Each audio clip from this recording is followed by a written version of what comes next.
En 2015, la CFE-CGC s'est battue pour vos droits. Flashback sur une année riche en événements.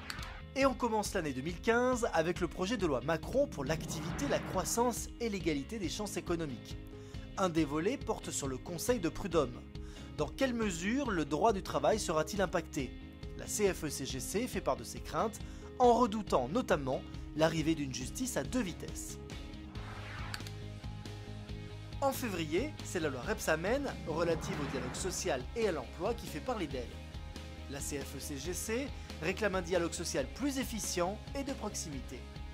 Elle demande notamment le maintien des prérogatives des CHSCT, une vraie reconnaissance du parcours syndical et la mise en place d'administrateurs salariés dans les entreprises de plus de 1000 collaborateurs. En mars, c'est le printemps des administrateurs salariés. Des premières assises leur sont d'ailleurs consacrées. La CFE-CGC défend le rôle central que peuvent jouer les administrateurs salariés dans la mise en œuvre d'une gouvernance d'entreprise plus responsable et par conséquent dans le redressement de l'économie française. En avril, pas de poisson, mais des cravates, coupées s'il vous plaît. Symbole pour la CFE-CGC du refus de la fusion envisagée des caisses de retraite des cadres et de l'encadrement, la GIRC et l'ARCO. La CFE-CGC s'engage donc dans une grande campagne de défense des retraites de l'encadrement. Cheval de bataille de la CFE-CGC, la qualité de vie au travail est remise sur le devant de la scène en ce joli mois de mai. Un colloque avec de grandes entreprises est d'ailleurs organisé et c'est l'occasion pour la CFE-CGC de faire passer son message. En matière de qualité de vie au travail, on peut toujours faire mieux. En juin, les jours allongent, tout comme l'ardeur de la CFE-CGC pour changer notre regard sur le handicap au travail. La Confédération redouble d'ailleurs d'initiatives sur le sujet. Objectif, lutter contre les discriminations et les stéréotypes dont sont victimes les personnes handicapées dans le milieu professionnel. Ah, la plage, les vacances, pas si sûr. Le téléphone vibre, c'est un SMS, professionnel bien sûr. Alors n'oubliez pas le droit à la déconnexion. C'est l'occasion, en cette période estivale, de feuilleter la bande dessinée interactive réalisée par la CFE-CGC et d'en apprendre plus sur l'équilibre vie professionnelle, vie privée. Et c'est le rapport Combrexel qui accompagne la rentrée de septembre. Réalisé par un haut fonctionnaire, membre du Conseil d'État, il dépeint les forces et faiblesses du dialogue social à la française. La CFE-CGC salue le travail du rédacteur, mais reste partagée sur ses 44 propositions. Elle rappelle que la loi doit s'imposer à tous et a pour vocation de protéger tous les salariés. En octobre, c'est parti pour la 4e conférence sociale.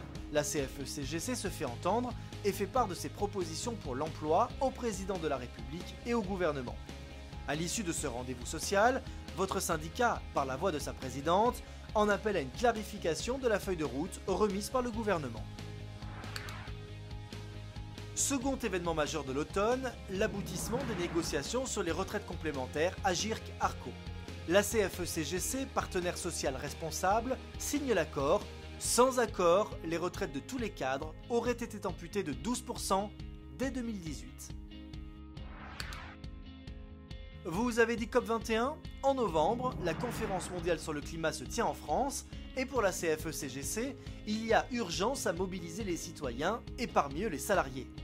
Il s'agit bien là d'un point de départ pour une mobilisation citoyenne durable face à une crise climatique qui est aussi une crise de sens. Et puis à tout juste un mois avant les fêtes, la CFE-CGC présente la nouvelle version de l'application Made in Emploi. Faites vos achats autrement, calculez votre empreinte emploi et préservez l'emploi en France. Une application que même le Père Noël peut télécharger gratuitement pour devenir lui aussi un consommateur. Et pour finir l'année, retour sur l'ADN de la Confédération. Selon une enquête Opinionway pour la CFE-CGC, 83% des personnes interrogées estiment que le statut de cadre représente un espoir d'ascension sociale. La CFE-CGC est la seule organisation qui se bat pour l'ascenseur social et la reconnaissance des cadres et de tous ceux qui aspirent à le devenir. Comme vous venez de le constater, l'année 2015 a été extrêmement chargée. Je tiens à remercier tous les militants et les militantes de la CFE-CGC en entreprise comme dans les 3 fonctions publiques, qui se sont impliqués pour vous au quotidien afin de défendre vos emplois, afin d'améliorer votre pouvoir d'achat, afin de se battre pour vous. L'année 2016 nous attend avec de nouveaux défis. Un principal pour la CFE-CGC, c'est remettre l'homme avec un grand H au cœur de la prise de décision, dans les entreprises comme dans les administrations, afin de valoriser le capital humain que sont les femmes et les hommes, et donc de pratiquer un syndicalisme durable, responsable, à votre service. Très belle année 2016, avec tous nos vœux, au nom de toute la CFE-CGC, vœux de santé, de bonheur et de réussite.